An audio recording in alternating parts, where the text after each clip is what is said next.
आइए तो एक बार रिवाइज करते हैं। पहले अपन ने कहा इकोनॉमिक्स है क्या और इकोनॉमिक्स की शुरुआत कहाँ से होती है। हमने कहा scarcity of resources is a universal fact. सबके साथ क्या है, रिसोर्सेज की प्रॉब्लम है, चाहे वो अंबानी हो, चाहे वो अमेरिका हो, यूएसए हो, हर किसी के पास रिसोर्सेज की कमी है, क्योंकि जिसकी जितनी इनकम है उसी हिसाब से एक्सपेंसेस भी हैं, खर्चे भी। हमने कहा अगर रिसोर्सेज कम हो, उनका सिंगल यूज ही है, तो फिर हमें सोचने की जरूरत नहीं है, कोई डिसीजन लेने की जरूरत नहीं है। दूध होता, मिल्क है 5 लीटर, सिर्फ पीने के लिए यूज किया जा सकता है और कोई उसका यूज नहीं है, तो क्या कुछ सोचना पड़ता? नहीं, जितना है उतना पी लो, जब खत्म हो जाएगा तो बात ही खत्म।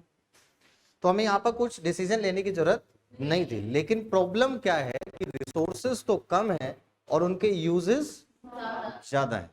तो ऐसी सिचुएशन में जब किसी स्केर्स रिसोर्सेस के ऑल्टरनेटिव यूजेस हो जाते हैं, तो हमें डिसीजन लेना पड़ेगा, चॉइस करनी पड़ेगी किस पर्पस के लिए रिसोर्स को कितना कितना एलोकेट करें। यही हमारे लिए एक प्रॉब्लम है, that is problem of allocation of resources two alternative uses. इसी को हम कहते हैं इकोनॉमिक प्रॉब्लम, या हमें चॉइस करनी पड़ रही है, प्रॉब्लम ऑफ चॉइस। कहा था बर्थडे पर आपको 5000 मिले, पेरेंट्स ने 5000 दिए। अब 5000 में आपके पास बहुत से ऑप्शन है, आप क्या कर सकते हैं, आप अपने लिए ड्रेस ले सकते हैं, दोस्तों को पार्टी दे सकते हैं। तो इस तरीके से आपको क्या करना पड़ेगा, बजट तो आपके पास में लिमिटेड है और उससे आपको ऑप्शंस में चॉइस करनी पड़ेगी। इसी को अपन इकोनॉमिक प्रॉब्लम या प्रॉब्लम ऑफ चॉइस कहते हैं। और ये डे टू डे लाइफ में हमारे पास, मैंने आपको बताया था टाइम मैनेजमेंट, टाइम भी क्या है, स्केर्स रिसोर्स है। ऑप्शंस उसको यूज करने के बहुत ज्यादा है, पबजी खेले, फ्री फायर खेले, है ना, इको पढ़ ले, समझ में, पढ़ाई कर ले, दोस्तों से बात कर ले, दोस्तों के साथ घूम ले। अब हमें डिसाइड करना है किस पर्पज के लिए रिसोर्स को कितना कितना एलोकेट करें, यही हमारे सामने प्रॉब्लम है। तो यहां पर भी इकोनॉमिक्स, तो इकोनॉमिक्स हर चीज में है ना, कुछ अलग से नहीं है कि भाई इकोनॉमिक्स, इकोनॉमिक्स हर चीज में आपके पास डे टू डे लाइफ। फिर हमने कहा इकोनॉमिक्स है क्या।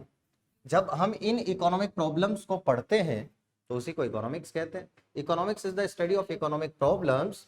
किस वजह से होती है, arising out of the fact that the resources are scarce. किसके रिलेशन में, इन रिलेशन टू। कोई भी चीज कम या ज्यादा होती है तो वो किसी चीज के कंपैरिजन में होती है। आपके मार्क्स कम आए या ज्यादा आए टोटल के मुकाबले, या तो अपने दोस्त के मुकाबले, पड़ोसी के मुकाबले। तो हमने कहा economics is the study of economic problems arising out of the fact that the resources are scarce in relation to their wants and scarce resources have alternative uses। ये सेम बात हमने यहाँ पर लिख दी, थोड़ा डेफिनेशन बढ़ाकर। फिर अपन ने बात करी नेक्स्ट कि इकोनॉमिक्स दो तरीके की होती है, एक micro economics and macro economics. Micro का मतलब होता है छोटा, मैक्रो का मतलब होता है बड़ा। तो हमने कहा जब हम इकोनॉमिक्स है तो बात तो वही आ गई, स्टडी ऑफ इकोनॉमिक प्रॉब्लम्स, इसमें तो सेम ही। किस लेवल पर, छोटे लेवल पर, eight the level of small economic units. Small economic units किसको कहते हैं, individual consumer, individual producer, individual product, individual market, individual industry. जब भी हम पूरी इकोनॉमी से कुछ भी कम पे बात करेंगे, इवन ऑटोमोबाइल इंडस्ट्री की स्टडी कर रहे हैं, पूरे इंडिया की बात कर रहे हैं कंट्री लेवल पर, बट स्टिल एक इंडस्ट्री की बात हो रही है, तो हम क्या कहेंगे कि वो क्या है, माइक्रो इकोनॉमिक्स स्टडी। ठीक है।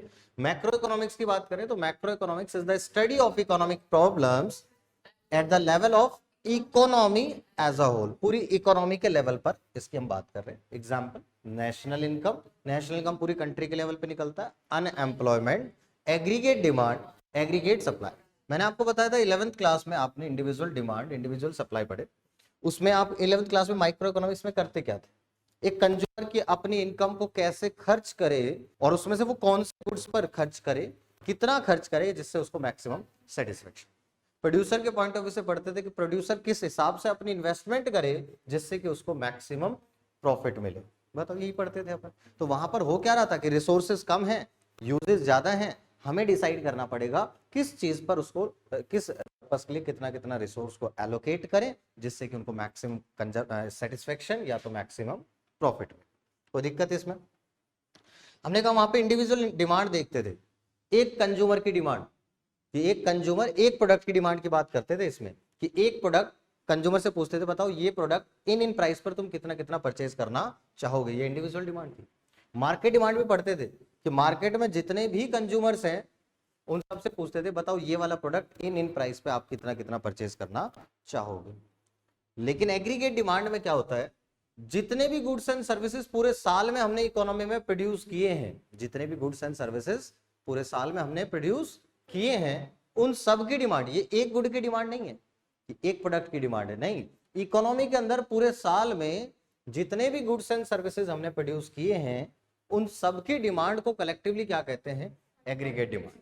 Aggregate demand refers to the demand for all the goods and services produced in the economy during the period of an accounting year. Clear है यहां तक? ये चैप्टर आएगा एग्रीगेट डिमांड की, यूनिट आएगी अपने पास, थर्ड यूनिट है, जो कि आपके पास 12 मार्क्स के 3 चैप्टर होंगे और 12 मार्क्स का होगा। नेशनल इनकम 10 मार्क्स का है और एग्रीगेट डिमांड वाली यूनिट जो है वो आपके पास 12 मार्क्स की है। ठीक है, फिर ये करने के बाद अपन ने कहा इकोनॉमी क्या है, तो जब हमने कहा इकोनॉमी का मतलब क्या है, इकोनॉमी एक ऐसा सिस्टम है जो एक पर्टिकुलर एरिया में फैला हुआ है। Economy is a system spread over a particular area, जो क्या बताता है उस एरिया में जो लोग रहते हैं वो अपना जीवन कैसे बिता रहे हैं। That reveals about the nature and level of economic activities in that particular area. It shows how the people of the concerned area earn their living। और इकोनॉमिक एक्टिविटीज का मतलब क्या है, production, consumption, investment and exchange. तो हमने कहा कि इस एरिया में जो भी, जिस एरिया की बात करें, जैसे राजस्थान की इकोनॉमी की बात करें, तो अपने कहा राजस्थान की अगर इकोनॉमी है तो राजस्थान में फैला हुआ होगा पूरा सिस्टम जो है, पूरी राजस्थान के बारे में बात कर रहे हैं। उसके अंदर जो भी लोग रहते हैं वो कौन कौन सी इकोनॉमिक एक्टिविटीज करते हैं और किस लेवल पर, उनका फ्रीक्वेंसी क्या है, क्या वॉल्यूम है, वो ये सिस्टम हमें बताता है। ऐसे यूएस इकोनॉमी, इंडियन इकोनॉमी, वो अलग अलग स्टेट पे लोकेलिटी के हिसाब से होती है। बताओ, बात समझ में आ गई कि economy is a system spread over a particular area that reveals about the nature and level of economic activities in that particular area. It shows how the people of the concerned area earn their living। Economic activities includes production, consumption, investment and exchange। फिर हमने start किया 12th class का। हमने कहा national income कितने marks, 10 marks. पहला chapter आएगा, इसमें वैसे टोटल 3 चैप्टर्स हैं, चैप्टर 1, चैप्टर 2, चैप्टर 3। चैप्टर 3 जो है वो टोटली प्रैक्टिकल है और वहां से एक क्वेश्चन आता है जिसमें 3 मेथड्स हैं नेशनल इनकम को कैलकुलेट करने के। हमने कहा क्लासिफिकेशन ऑफ गुड्स, तो हमने कहा सबसे पहला टॉपिक पढ़ा क्लासिफिकेशन ऑफ गुड्स। हमें गुड्स को क्लासिफाई करने के 2 तरीके हैं, एक final goods and intermediate goods और दूसरा कैपिटल गुड्स एंड कंज्यूमर। हमने कहा फाइनल गुड्स कौन से गुड्स होते हैं, पहले इसको पढ़ते हैं। तो हमने कहा final goods are those goods, कितने पॉइंट, 3 पॉइंट। Final goods are those goods, इसमें 3 पॉइंट। पहला, which have crossed the boundary line of production, जिनका प्रोडक्शन कंप्लीट हो चुका है। Which are ready for use by their final user, जब production complete हो चुका है तो रेडी फॉर यूज भी होंगे। And value is not to get, जब दोनों चीजें कंप्लीट हो जाती है, प्रोडक्शन भी कंप्लीट हो गया और वैल्यू एडिशन भी कंप्लीट हो गया, तो हम कहते हैं कि वो क्या है, फाइनल। तो फाइनल वैल्यू एडिशन नहीं होता है। जैसे अभी एग्जांपल लेते हैं, हमने कहा फाइनल गुड्स, पहले बात एक बार रिवाइज कर लो, final goods are those goods, 3 point है, which have crossed the boundary line of production, which are ready for use by the final users and value is not to get. अब जैसे मैंने बताया एक शर्ट है वो बन गई है, होलसेलर से रिटेलर ने खरीदी है, होलसेलर से रिटेलर ने 900 रुपीज में खरीदी। अब रिटेलर के पास में जो ये शर्ट है ये कस्टमर को आगे सेल करेगा, 900 में खरीदी, 1000 में मान लो कस्टमर को सेल करेगा। अब ये जो शर्ट है इन the hands of the retailer, ये फाइनल गुड है या इंटरमीडिएट गुड है? क्या प्रोडक्शन कंप्लीट हो चुका है? यस। क्या वैल्यू एडिशन कंप्लीट हुआ? नहीं, क्योंकि अभी वैल्यू ऐड होना बाकी है। तो इसको हम कहते हैं कि value is not to be added. Final में अब कोई और वैल्यू ऐड नहीं होगी, बट इंटरमीडिएट गुड्स में वैल्यू एडिशन बाकी होता है। तो जो shirt in the hands of retailer है वो क्या है अपना, intermediate. Shirt in the hands of retailer 900 rupees में परचेज करी है उसने, कस्टमर को 1000 में बेचेगा तो वो अभी वैल्यू एडिशन करेगा। हाँ, कस्टमर के हैंड्स में जब शर्ट जाएगी तब वो फाइनल गुड बनेगा। क्लियर है, समझ में आ गई बात? तो अपन ये बात कर ली। इसी में 3 पॉइंट पड़े, intermediate goods are those goods which have not crossed the boundary line of production, which are not ready for use by their final users. ये तो 2 पॉइंट इसके हो गए। And value is still to be added. क्या तो production complete ना हुआ हो या तो वैल्यू एडिशन कंप्लीट ना हुआ हो। अगर प्रोडक्शन कंप्लीट नहीं हुआ तो भी इंटरमीडिएट गुड है, अगर वैल्यू एडिशन कंप्लीट नहीं हुआ तो भी इंटरमीडिएट गुड है। और इंटरमीडिएट गुड का भी एग्जांपल दिया मैंने आपको, shirt in the hands of retailer. तो हमने कहा in other words intermediate goods कौन से गुड्स होंगे जो एक बिजनेस दूसरे बिजनेस से परचेज करेगा, एक फर्म दूसरी फर्म से परचेज करती है, क्या तो रॉ मटेरियल की तरह यूज करने के लिए जिससे कि उसको यूज करके आगे कोई प्रोडक्ट बनाएंगे फिर बेचेंगे, और दूसरा या फिर रीसेल करने के लिए, क्योंकि रीसेल करने के लिए खरीदते हैं, ट्रेडिंग के लिए खरीदते हैं, तो गुड्स खरीदते हैं और आगे बेचते हैं, तो उसके लिए भी क्या होगा, उसमें वैल्यू एडिशन करते हैं। तो हमने कहा in other words intermediate goods are those goods which are purchased by one firm from the another firm either as raw material or as goods for resale purpose। Clear है यहाँ तक? फिर अपन ने कहा क्या अपन किसी भी आइटम को, ये माउस है, क्या इसको अपन कह सकते हैं कि ये फाइनल गुड है या इंटरमीडिएट गुड है? क्या कोई भी प्रोडक्ट हो, क्या उसको हम क्लासिफाई कर सकते हैं कि ये हमेशा फाइनल गुड होगा, ये हमेशा इंटरमीडिएट गुड होगा? क्या हम ऐसी कोई लिस्ट बना सकते हैं?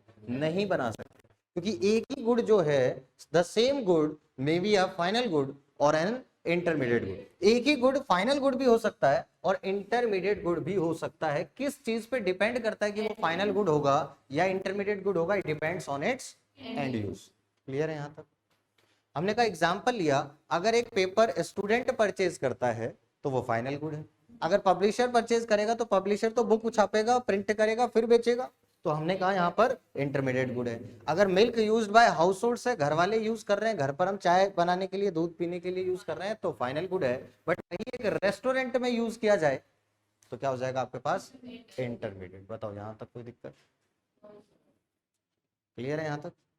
फिर अपन ने कहा कि हम पढ़ क्यों रहे हैं कि कैपिटल फाइनल गुड्स और इंटरमीडिएट गुड्स का क्लासिफिकेशन डिफरेंस हम पढ़ क्यों रहे हैं? तो हमने कहा कि जब हम जीडीपी को एस्टिमेट करते हैं, in the estimation of GDP, तो हम सिर्फ और सिर्फ कौन से गुड्स की वैल्यू को लेते हैं? Only the value of final goods is included. हम कौन से गुड्स की वैल्यू को नहीं लेते? इंटरमीडिएट गुड्स की वैल्यू को नहीं लेते। क्यों नहीं लेते? क्योंकि इंटरमीडिएट गुड्स की जो वैल्यू है वो फाइनल गुड्स की वैल्यू में ऑलरेडी इंक्लूडेड होती है। तो हमने कहा in the estimation of GDP only the value of final goods is included because the value of intermediate goods is already included in the value of final goods. दूसरी बात, हमने कहा कि अगर गलती से आपने इंटरमीडिएट गुड्स की वैल्यू को भी काउंट कर दिया, गलती से आपने इंटरमीडिएट गुड्स की वैल्यू को भी काउंट कर दिया, तो क्या एक ही वैल्यू दो बार काउंट होगी? तो हमने कहा इसी से कौन सी प्रॉब्लम अराइज होगी? Problem of double counting will arise.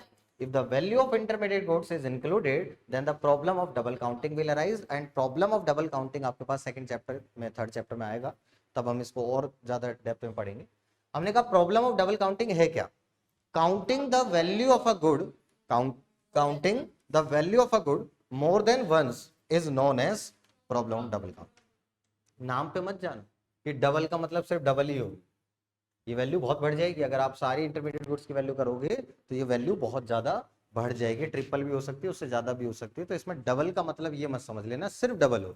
Double का मतलब तो ये हो रहा है कि एक गुड की वैल्यू एक बार से ज्यादा काउंट कर लेने को अपन कह रहे हैं प्रॉब्लम ऑफ डबल काउंटिंग। बाकी इसके ऊपर एग्जाम्पल वगैरह है पूरा डेप्थ में, वो अपन बाद में। अपने का एग्जाम्पल, अगर आपने वुड खरीदी 10,000 में और चेयर्स बनाकर चेयर्स को बेचा 20,000 में, तो जो 20,000 चेयर्स की जो वैल्यू है उसके अंदर क्या वुड की वैल्यू ऑलरेडी इंक्लूडेड है? यस। तो इसलिए हम इसको अलग से वैल्यू में काउंट नहीं करेंगे, सिर्फ और सिर्फ फाइनल गुड्स की वैल्यू में को ही इंक्लूड करते हैं जीडीपी। अच्छा, जीडीपी क्या है? GDP is gross domestic product. ये होता क्या है, पूरे साल में जितने भी गुड्स एंड सर्विसेज हमने प्रोड्यूस किए पूरे साल में इकोनॉमी में, उन सब की वैल्यू का टोटल कर दें तो that is called GDP. Clear है? GDP refers to the value of all the goods and services produced in the economy during the period of an accounting year. Second type पढ़ा हमने, second that is capital goods and consumer. Capital goods, इसमें दो बातें, capital goods are those goods are the fixed assets. Capital goods are the fixed assets of the producer and are used for the production of other goods. तो capital goods are the fixed assets of the producer and are used for the production of other goods. Example, plant and machinery. Consumer goods, इन्हीं को हम consumption goods भी कहते हैं। Consumer goods are those goods which are consumed for the satisfaction of human, are those goods which are consumed for the satisfaction of human bonds. ये कितने तरीके के होते हैं? 4 तरीके के होते हैं, durable, semi durable, non durable and services. Durable जिनकी लाइफ लंबी है 3 to 5 ईयर्स और उससे भी ज्यादा, क्या इनको 3 साल तक 5 साल तक जब तक चलेंगे तब तक तो बार बार यूज कर सकते हैं? Yes, can be repeatedly used. और इनकी वैल्यू क्या होगी? जब लंबे समय के लिए कोई चीज चलती है तो वैल्यू ज्यादा होगी, that is high value. Example machine, car, AC, refrigerator, कोई भी चीज जो लंबे समय तक चल रही है, कंप्यूटर सिस्टम है ये भी लंबे समय तक चलेगा, ये भी लंबे समय तक, तो ये सारे क्या है? Semi durable. सेमी ड्यूरेबल जिनकी लाइफ 1 साल के आसपास हो, 1 ईयर और स्लाइटली मोर, मतलब एक बार से ज्यादा यूज हो सकते हो, साल 6 महीने चल रहे हो, ठीक है।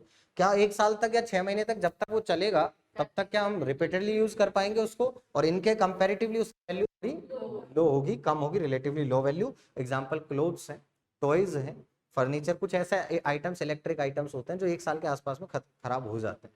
दिवाली पे हम लाइट्स खरीदते हैं, लड़ियाँ खरीदते हैं ना, वो भी खराब हो जाती है 1 साल में, अगले साल खराब हो जाती है, ठीक है। तो इस तरीके के कुछ भी आइटम्स। फिर अपने का non durable goods. Non durable जो एक बार ही यूज हो सकते हैं, यूज एंड थ्रो, एक बार यूज हो सकते हैं, दोबारा यूज नहीं हो सकते।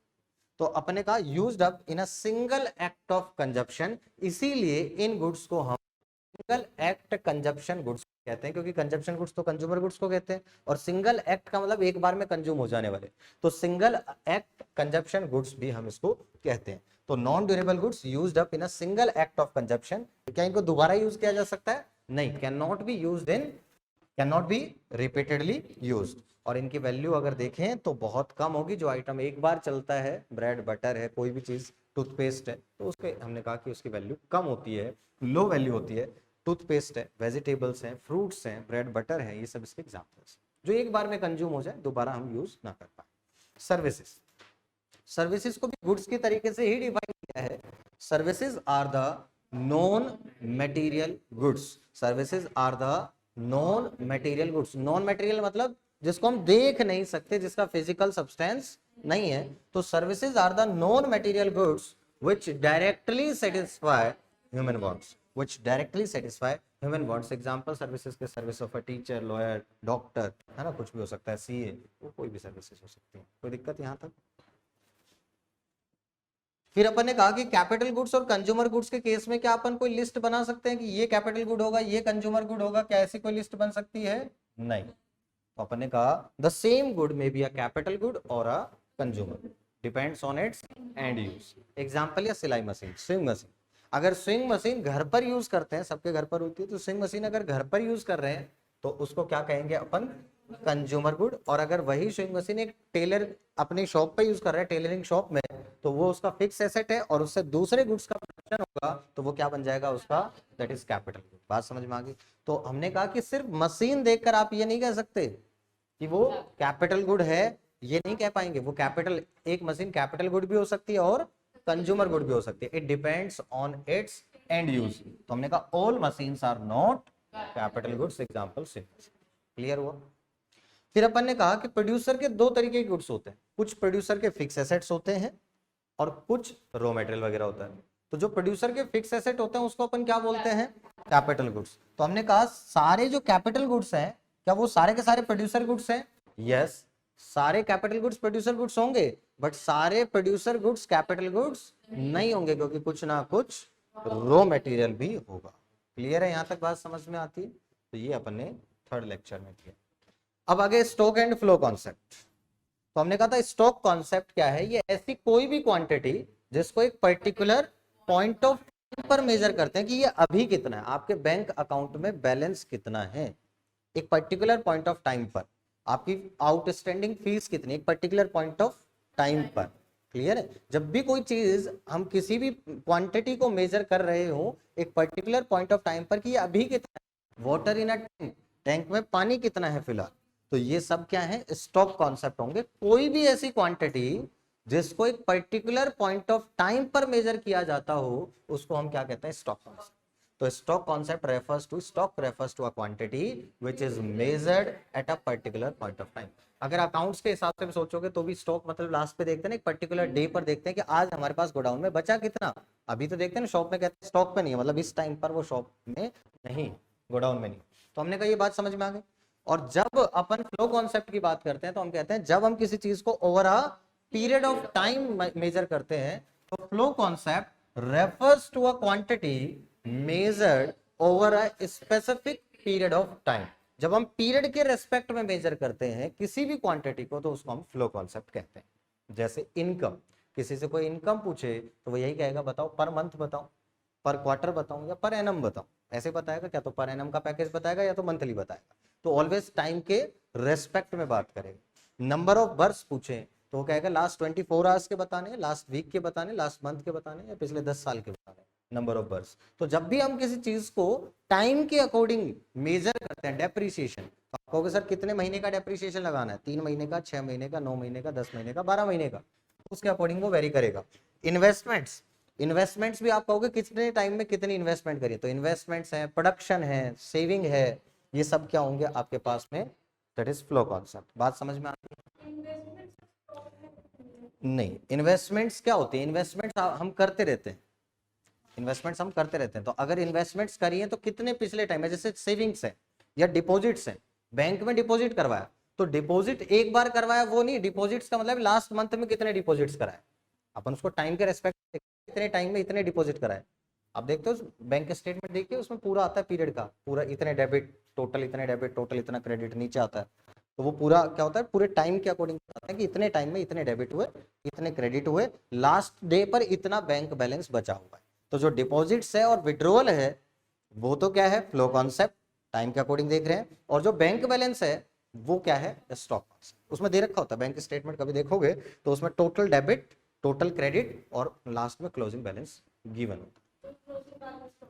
यस, वो स्टॉक कॉन्सेप्ट है, ये फ्लो कॉन्सेप्ट हो जाता है। तो इन्वेस्टमेंट है, प्रोडक्शन, प्रोडक्शन कोई पूछे तो कैसे बता सकते हैं, पिछले महीने का, पिछले 24 घंटे का, पिछले क्वार्टर का, उससे 1 साल का। प्रोडक्शन तो टाइम के अकॉर्डिंग तो बताओगे ना, कितने टाइम में कितना प्रोड्यूस किया। तो यहाँ पर जहां पर ये चीज आ जाए कि टाइम के बेसिस पे डिसाइड होगा कि वो उसका अमाउंट कितना निकल कर आएगा, तो फिर टाइम के हिसाब से वो वेरी कर रहा हो अमाउंट, तो फिर इन्वेस्टमेंट्स भी टाइम के हिसाब से वेरी कर जाएंगे। कितने टाइम में सेविंग्स, कितने टाइम में कितनी सेविंग्स करी, 1 महीने में लास्ट कितनी सेविंग्स करी आप, पिछले 1 साल में कितनी सेविंग्स करी, अलग अलग होगा ना। तो इस वजह से टाइम वेरी कर जाएगा, that is flow concept. Clear है यहाँ तक? ये एग्जांपल्स बड़े इंपॉर्टेंट थे इसके। स्टॉक में तो हम टाइम को देखते ही नहीं है, स्टॉक में हम टाइम को देखते ही नहीं है, तो इसलिए क्या है, मतलब एक पर्टिकुलर पॉइंट पे देखते हैं, टाइम की डायमेंशंस नहीं है, तो हम कह रहे हैं stock is not time dimension. जबकि फ्लो में हम देखते हैं कहां से लेके कहां तक बता रहे हैं, तो flow is time dimension. Stock flow को इंपैक्ट करता है, फ्लो स्टॉक को इंपैक्ट करता है। जैसे बैंक बैलेंस है, स्टॉक है, डिपॉजिट्स और विड्रॉल क्या है, फ्लो है। तो जो डिपॉजिट्स और विड्रॉल फ्लो है, क्या वो स्टॉक को इंपैक्ट करेगा, बैंक बैलेंस को? यस। और बैंक बैलेंस ज्यादा है तो वो भी इंपैक्ट करता है, तो दोनों एक दूसरे को इंपैक्ट करता है। और एग्जांपल देख लिया कैपिटल, कैपिटल एक पर्टिकुलर पॉइंट ऑफ टाइम पर देखते हैं कि कितना पैसा बिजनेस में लगा रखा है ओनर ने, तो ये क्या है आपके पास, stock concept. Wealth, stock concept एक पर्टिकुलर पॉइंट ऑफ टाइम पर कि आपके पास प्रॉपर्टी है कितनी, wealth. Distance between Delhi and Mumbai, time से कोई लेना देना नहीं है, कभी भी मेजर कर लो किसी भी टाइम पे सेम ही रहेगा। वाटर इन अ टैंक, है ना, एक पर्टिकुलर टाइम पे देखना पड़ेगा। और सप्लाई ऑफ मनी, ये आपके पास चैप्टर आएगा मनी एंड बैंकिंग। इसके बाद नेशनल इनकम के बाद अगली जो यूनिट है वो है मनी एंड बैंकिंग, छोटी सी यूनिट है।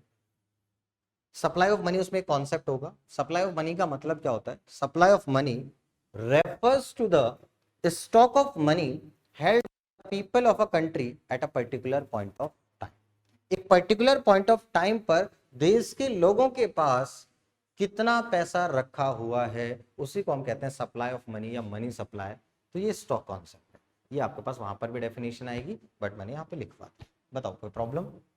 अगर एग्रीगेट डिमांड की बात करूं, एग्रीगेट डिमांड, तो एग्रीगेट डिमांड क्या होती है आपके पास, demand for all the goods and services produced in the economy during the period of an accounting year. पूरे साल में जितने भी गुड्स एंड सर्विसेज हमने प्रोड्यूस किए हैं उन सब की डिमांड। तो क्या ये साल की बात कर रहा है, टाइम की बात कर रहा है? यस। और जब ये टाइम की बात कर रहा है तो ये कौन सा कॉन्सेप्ट होगा, फ्लो कॉन्सेप्ट।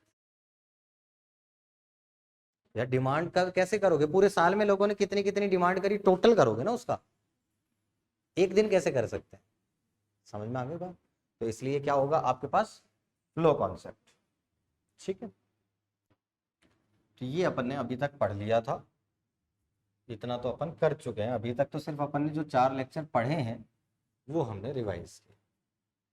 ठीक, एक टॉपिक और पढ़ा देता हूँ आज। नेक्स्ट टॉपिक है हमारे पास 4 sectors of the economy. Sectors कितने होते हैं इकोनॉमी में? 4, मैक्सिमम 4 सेक्टर्स होते हैं। 4 sectors of an economy. 4 sectors of an economy.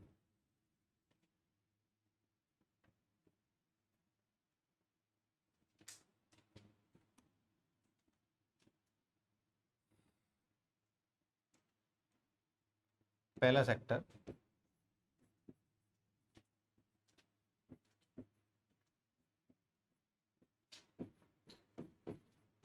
House hold sector.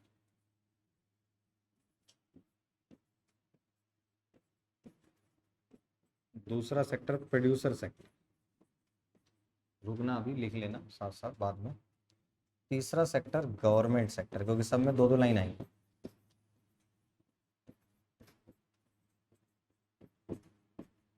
और fourth sector is external sector. External या इसको अपन बोलते हैं rest of the world sector.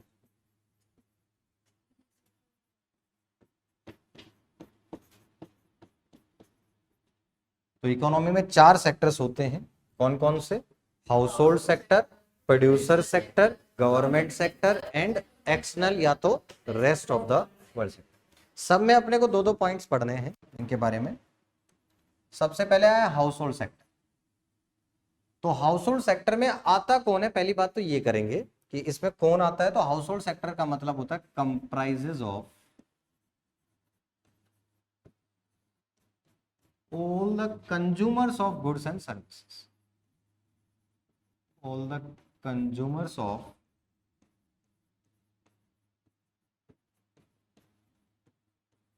goods and services. Household sector comprises of all the consumers of goods and services. Economy में जितने भी consumers होंगे वो सब किस में आते हैं? House hold sector. ये क्या होता है? जो हाउस होल्ड सेक्टर होता है इन्हीं के पास फैक्टर्स ऑफ प्रोडक्शन होता है। फैक्टर्स ऑफ प्रोडक्शन क्या होता है? Land, labour, capital, entrepreneurship. Land, labour, capital, entrepreneurship. तो ये किनके पास होते हैं? हाउस होल्ड सेक्टर के पास होते हैं। तो हम लिखते हैं इसमें they are the owners of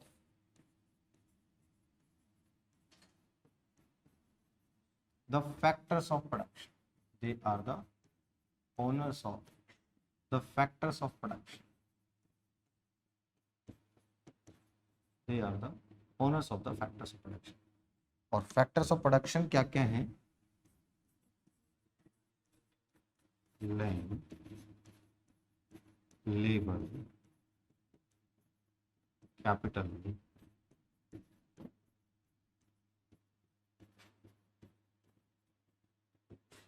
entrepreneurship।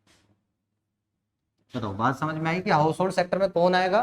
Consumers of all the consumers of goods and services. ये क्या होते हैं? ओनर होते हैं किसके? Factors of production.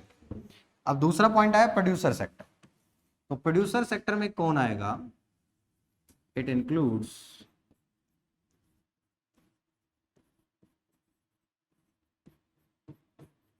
All the producing firms, जितनी भी प्रोड्यूसिंग फर्म्स हैं, all the producing firms in the economy और यूनिट्स इन द इकोनॉमी। जितने भी प्रोड्यूसिंग फर्म्स हैं, बिजनेसेस हैं, वो सब किस में आएंगे? Producer sector. ये करते क्या है? प्रोड्यूसर सेक्टर प्रोड्यूस करते हैं, लेकिन इसके लिए इनको क्या करना पड़ेगा? क्या चाहिए? Factors of production. और ये फैक्टर्स ऑफ प्रोडक्शन किससे लेंगे? हाउस होल्ड सेक्टर से।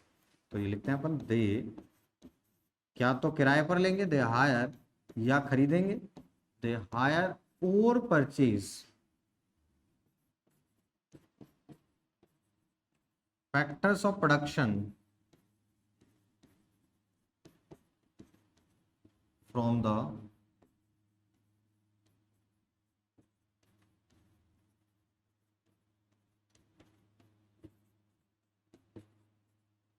household sector। तो ये आपको सब में 2-2 पॉइंट याद करने हैं आपने। तो अपने कहा producer sector includes all the producing firms in the economy, जितनी भी प्रोड्यूसिंग फर्म्स हैं इकोनॉमी में वो सारी प्रोड्यूसर सेक्टर में कंप्राइज करती है।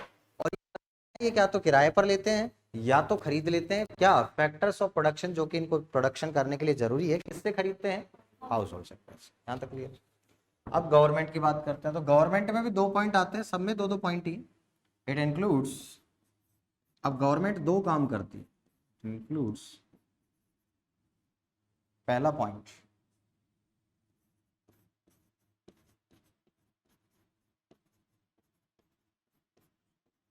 Government as a welfare agency. Government का एक तो काम क्या है, लोगों का वेलफेयर करना, और दूसरा काम क्या है, गवर्नमेंट क्या प्रोड्यूस भी करती है, यस, क्योंकि गवर्नमेंट की कंपनीज भी हैं, तो गवर्नमेंट एज अ प्रोड्यूसर। ठीक है,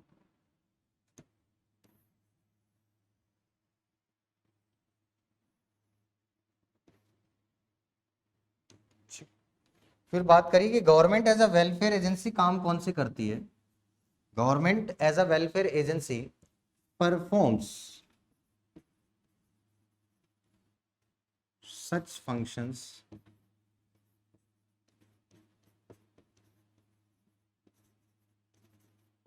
as of law and order defense। तो गवर्नमेंट को वेलफेयर एजेंसी के तौर पे ये सारे काम तो करने ही पड़ते हैं। तो हमने कहा गवर्नमेंट सेक्टर में 2, तो it includes government as a producer and government as a welfare agency. Government as a welfare agency कौन से काम करती है, perform such functions as of law and order and defence. अब आ गया एक्सटर्नल सेक्टर, बात समझ में आ रही है। प्रोड्यूसर सबसे पहले है हाउस होल्ड सेक्टर, तो क्या कौन आ रहे थे, consumers of goods and service. इनके पास क्या होते हैं, फैक्टर्स ऑफ प्रोडक्शन होते हैं, they are the owners of the factors of production. दूसरी बात आई प्रोड्यूसर सेक्टर, इसमें कौन आता है, प्रोड्यूसिंग फर्म्स जितनी भी होती है इकोनॉमी में वो सब प्रोड्यूसर सेक्टर में आती है। और ये क्या करती हैं, दे हायर और purchase factors of production from the household sector. फिर आ गया government sector, government sector includes government as a welfare agency and government as a producer. फिर आ गया एक्सटर्नल और rest of the world sector. नहीं, आप एक्चुअल में किसके पास में होती है, हाउस होल्ड सेक्टर में। जितने हम लोग हैं जैसे नॉर्मली जो कंज्यूमर्स हैं, हाउस होल्ड्स हैं, उनके पास लैंड, लेबर, कैपिटल, एंटरप्रेन्योरशिप, फिर बिजनेस उनसे खरीदते हैं, कंज्यूमर से ही तो खरीदते हैं। अल्टीमेटली जो हाउस होल्ड्स होते हैं, लोगों के पास जमीन, हमारे पास है, मान लो मैंने जमीन परचेज कर रखी है, तो वो बिजनेस वाला क्या करेगा, क्या किराए पर लेगा या तो वो खरीदेगा। समझ में, अल्टीमेटली ओनर तो वो भी बन जाते हैं बाद में, लेकिन सबसे पहले अगर हम बात करें तो कौन होता है, कंज्यूमर्स। ठीक है, नॉर्मली जो हम लोगों की बात करते हैं हम सब कंज्यूमर सेक्टर में आते हैं, हाउस होल्ड सेक्टर में आते हैं। हाँ, तो जितने भी गुड्स एंड सर्विस, हम सब कंज्यूमर्स हैं गुड्स एंड सर्विसेज के। देख लो पूरे दिन में आप goods and services he consume करते हैं, तो हम सब किस में कंप्राइज कर रहे हैं, हाउस होल्ड सेक्टर। तो हम सब हाउस होल्ड सेक्टर का पार्ट है। हाँ, हम में से कुछ प्रोड्यूसर भी होंगे भाई, producer थोड़ी ना। तो जो बिजनेसेस हैं उन सबको हम कहते हैं कि वो सब प्रोड्यूसर सेक्टर बनता है। कुछ आइसोलेशन में नहीं है कि अच्छा ये अलग है ये अलग है, ये मिक्स भी हो सकता है ना, हाँ हो सकता है। फिर आ गया एक्सटर्नल और rest of the world sector, तो हमने कहा it includes all the activities, it includes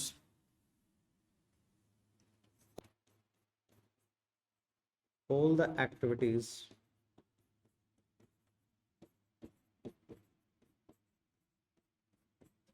related to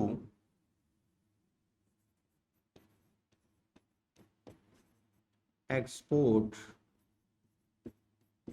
and import of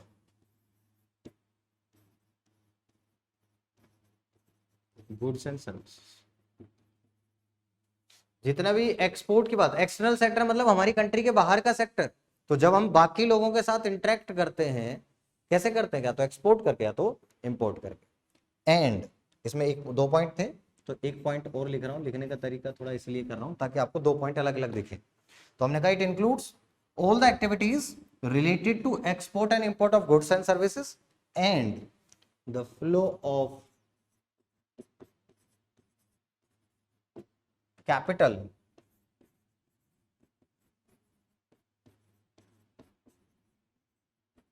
किसके बीच में, बिटवीन द डोमेस्टिक इकोनॉमी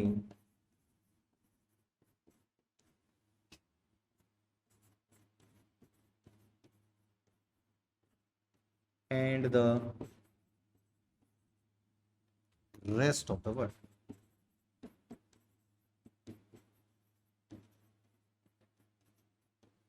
बात समझ में आ गई? हमने कहा इसमें दो चीजें आ रही हैं, क्या क्या, एक तो आ रहा है आपके पास export and import of goods and services, और दूसरा flow of capital between the domestic economy and rest of the world. ठीक है, तो एक बार दोबारा से रिवाइज कर लेते हैं 2 मिनट। हमने कहा 4 सेक्टर्स होते हैं इकोनॉमी में, कौन कौन से, household sector, producer sector, government sector and external या तो rest of the world sector.